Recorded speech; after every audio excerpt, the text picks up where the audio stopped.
I ସାଙ୍ଗମାନେ ରାତି ଖାଦ୍ୟ ମୋର ପ୍ରିୟ ଖାଦ୍ୟ ହେଲା ଉଷୁନା ଭାତ ଡାଲମା ବାଡ଼ିଆ ଡାଲମା ହେଲା।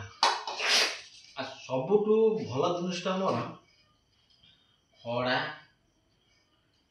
ଖଡ଼ା ଏଇଟାକୁ ଚୋବେଇଲେ ଆଉ ଯେତକ ପୁଷ୍ଟିସାର ଅଛି କିନ୍ତୁ ଦେହ ପାଇଁ ଭଲ। ହଁ ଆମ୍ବ ଯଦି ଅଛି ଟିକେ ଦିଅ ହେଲା। ଆଉ ତା ସାଙ୍ଗକୁ ଆମର ଜହ୍ନି ପୁରା କଷି ଜହ୍ନି ଗୋଟା ପୋଡ଼ା ହେଇକି ଚଟଣି ହେଇଛି ରସୁଣ ଲଙ୍କା କଞ୍ଚା ଲଙ୍କା ଟିକେ ସୋରିଷ ତେଲ ପଡ଼ିକି ଛେଚା ହେଇଛି ହେଲା। କିନ୍ତୁ ମୋର ହେଲା ବେଷ୍ଟ ଖଡ଼ାଟା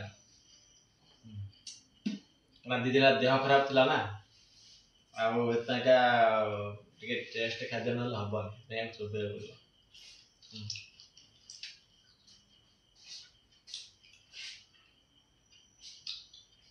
ଆମ ଖାଇବା ଭିଡ଼ିଓ ଆପଣଙ୍କୁ କେମିତି ଲାଗୁଛି ମୋ ୟୁଟ୍ୟୁବ ଯାଆନ୍ତୁ ଓଡ଼ିଆ ଟୁଆ ଗୋବିନ୍ଦ ଲାଇକ୍ କମେଣ୍ଟ ସେୟାର କରନ୍ତୁ। ରଖୁଛି ଜୟ ଜଗନ୍ନାଥ।